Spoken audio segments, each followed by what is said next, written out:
ನಾನು ನಿಮಗೆ ಇವತ್ತು ಜ್ಯೂಸಿ ಆಗಿರೋ ಗ್ರಿಲ್ಡ್ ಮಲೈ ಚಿಕನ್ ಹೇಗೆ ಮಾಡೋದಂತ ತೋರಿಸ್ಕೊಡ್ತೀನಿ. ಪಕ್ಕಾ ರೆಸ್ಟೋರೆಂಟಲ್ಲಿ ಮಾಡಿದ ಹಾಗೇನೆ ಟೇಸ್ಟ್ ಬರುತ್ತೆ. ಮೊದಲಿಗೆ ನಾನಿಲ್ಲಿ 300 ಗ್ರಾಮ್ನಷ್ಟು ಚಿಕನ್ ತಗೊಂಡಿದ್ದೀನಿ. ಲೆಗ್ ಪೀಸ್ ಇದ್ರೆ ಮತ್ತೂ ಚೆನ್ನಾಗಿರುತ್ತೆ. ಇದಕ್ಕೆ ginger garlic paste, salt, green chilli paste, ಅರಶಿಣ ಮತ್ತು ನಿಂಬೆ ಹಣ್ಣಿನ ರಸ ಹಾಕಿ ಓವರ್ ನೈಟ್ ಮ್ಯಾರಿನೇಟ್ ಆಗೋದಕ್ಕೆ ಬಿಡಬೇಕು. ನಂತರ ಸೆಕೆಂಡ್ ಮ್ಯಾರಿನೇಷನ್ ಮಾಡೋದಕ್ಕೆ 2 tablespoon cashew paste, 2 tablespoon curd ಅಥವಾ yoghurt, fresh cream, black pepper powder, jeera powder, garam masala powder, oil ಮತ್ತು ಕಸೂರಿ ಮೇಥಿ ಹಾಕಿ ಸುಮಾರು 1 ಗಂಟೆಗಳ ಕಾಲ ಮ್ಯಾರಿನೇಟ್ ಮಾಡಿದ್ರೆ ಸಾಕು. ಆಮೇಲೆ ಒಂದು ತವಾ ಮೇಲೆ ಆಯಿಲ್ ಅಥವಾ ಬಟರ್ ಹಾಕಿ ಚಿಕನ್ನ 2 ಕಡೆ ಚೆನ್ನಾಗಿ ಬೇಯುವವರೆಗೂ ಫ್ರೈ ಮಾಡಿ. ಕೊನೆಗೆ ಸ್ಟವ್ ಮೇಲೆ ಈ ರೀತಿ ಚಿಕನ್ ಇಟ್ಟು ಅದರ ಮೇಲೆ ಸ್ವಲ್ಪ ಬಟರ್ನ ಸ್ಪ್ರೆಡ್ ಮಾಡಿದ್ರೆ grilled malai chicken ready to serve. Grilled malai chicken ಎಷ್ಟೊಂದು ಟೇಸ್ಟಿ ಆಗಿದೆ ಅಂದ್ರೆ ನೀವು ಮತ್ತೆ ಮತ್ತೆ ಮಾಡ್ಕೊಂಡು ತಿಂತೀರಾ.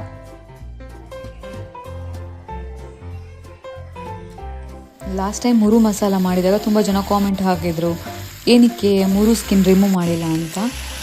ಈ ಸಲ ಮತ್ತೆ ಮುರು ಮಸಾಲ ಮಾಡುವ ಅಂತ ಇದ್ದೀನಿ.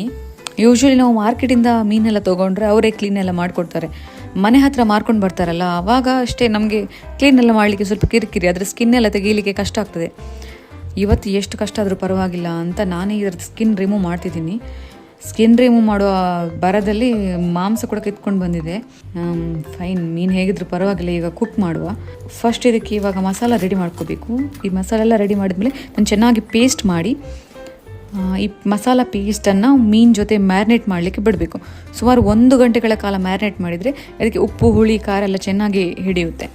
ಆಮೇಲೆ ಇದನ್ನು ನಾವು ಕುಕ್ ಮಾಡಿದರೆ ಟೇಸ್ಟ್ ಸೂಪರಾಗಿ ಬರುತ್ತೆ. ಇವಾಗ ನೋಡಿ, ಹೋಟೆಲ್ ಸ್ಟೈಲ್ ಮುರು ಮಸಾಲ ರೆಡಿ ಆಗಿದೆ.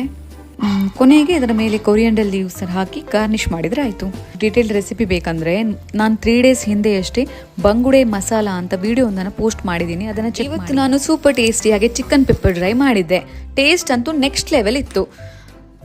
10 to 15 ಮಿನಿಟ್ಸ್ ಒಳಗಡೆ ನಿಮಗೆ ರಪ್ಪ ರೆಡಿ ಆಗ್ತದೆ. ಹಾಗಾದರೆ ಹೇಗೆ ಮಾಡೋದು ಅಂತ ನೋಡುವ. ಮೊದಲಿಗೆ ಬ್ಲ್ಯಾಕ್ ಪೆಪ್ಪರ್, ಸೋಂಪು ಮತ್ತು ಜೀರವನ್ನು ಡ್ರೈ ರೋಸ್ಟ್ ಮಾಡಿ ಪೌಡರ್ ಮಾಡಿ ಇಡಿ.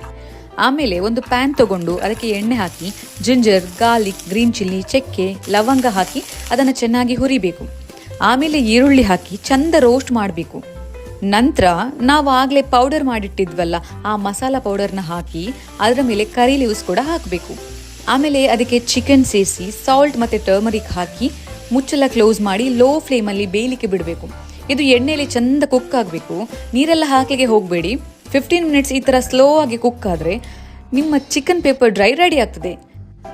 ನಿಮಗೆ ಡೀಟೇಲ್ಡ್ ರೆಸಿಪಿ ಬೇಕಂದರೆ ಡಿಸ್ಕ್ರಿಪ್ಷನ್ ಬಾಕ್ಸ್ನಲ್ಲಿ ಚೆಕ್ ಮಾಡಿ. ಹೆಲ್ದಿ ವರ್ಷನ್ನಲ್ಲಿ ಇವತ್ತು ನಾನು ಚಿಕನ್ ಬ್ರೆಸ್ಟ್ ಕುಕ್ ಮಾಡ್ತಿದ್ದೀನಿ. ಹೆಲ್ದಿ ರೆಸಿಪಿ ಅಲ್ವಾ, ಹಾಗೆ ಉಪ್ಪು, ಖಾರ, ಹುಳಿ ಎಲ್ಲ ಜಾಸ್ತಿ ಹಾಕಲಿಕ್ಕೆ ಹೋಗಬಾರ್ದು. ಆದರೆ ಕಮ್ಮಿ ಸಮಯದಲ್ಲಿ ಪಟ್ ಅಂತ ಮಾಡಬಹುದು. ಚಿಕನ್ ಮ್ಯಾರಿನೇಟ್ ಮಾಡುವ ಮುಂಚೆ ಈ ಥರ ಸ್ಕ್ವೇರ್ ಶೇಪಲ್ಲಿ ಕಟ್ ಮಾಡಿರಿ. ಆನಂತರ ಅದಕ್ಕೆ salt, turmeric, black pepper powder, red chilli powder, coriander powder, jeera powder, garam masala, curd, kasuri methi, ಲಿಂಬೆ ಹಣ್ಣಿನ ರಸ ಮತ್ತೆ ಸ್ವಲ್ಪವೇ ಸ್ವಲ್ಪ ಆಯಿಲ್ ಹಾಕಿ ಚಂದ ಮಿಕ್ಸ್ ಮಾಡಿ ಮ್ಯಾರಿನೇಟ್ ಮಾಡಲಿಕ್ಕೆ 1/2 ಅವರ್ ಬಿಡಿ. ಇದರ ಜೊತೆಗೆ ಜಿಂಜರ್ ಗಾರ್ಲಿಕ್ ಪೇಸ್ಟ್ ಹಾಕಿದರೆ ಚೆನ್ನಾಗಿರುತ್ತೆ. ನಮ್ಮನೇಲಿ ಜಿಂಜರ್ ಗಾರ್ಲಿಕ್ ಪೇಸ್ಟ್ ಇರಲಿಲ್ಲ, ಹಾಗಾಗಿ ಹಾಕಿಲ್ಲ. ಚಿಕನ್ ಮ್ಯಾರಿನೇಟ್ ಆಗೋವರೆಗೂ ಟೈಮ್ ವೇಸ್ಟ್ ಮಾಡೋದು ಬೇಡ. ನಾವು ಕುಕುಂಬರ್ ಮತ್ತು ಟೊಮೆಟೊ ಕಟ್ ಮಾಡುವ. ಈಗ ಪ್ಯಾನ್ಗೆ ಸ್ವಲ್ಪವೇ ಸ್ವಲ್ಪ ಆಯಿಲ್ ಅಥವಾ ಬಟರ್ ಹಾಕಿ ಚಿಕನ್ನ ಫ್ರೈ ಮಾಡಲಿಕ್ಕೆ ಇಡಿ. 2 ಸೈಡ್ ಫ್ರೈ ಆದಮೇಲೆ ಹೀಗೆ ಚಂದ ಗಾರ್ನಿಷ್ ಮಾಡಿ ಸರ್ವ್ ಮಾಡಿ. ಚಿಕನ್ನ ಈ ರೀತಿ ಕುಕ್ ಮಾಡಿದರೆ ಹೆಲ್ದಿ ಆ್ಯಂಡ್ ಟೇಸ್ಟಿ ಆಗಿರುತ್ತೆ. ನೀವು ಸಹ ರೆಸಿಪಿ ಟ್ರೈ ಮಾಡಿ ಆಯಿತಾ. ಡೀಟೇಲ್ಡ್ ರೆಸಿಪಿ ಕ್ಯಾಪ್ಷನ್ನಲ್ಲಿ ಮೆನ್ಷನ್ ಮಾಡಿದ್ದೀನಿ, ಚೆಕ್ ಮಾಡಿ.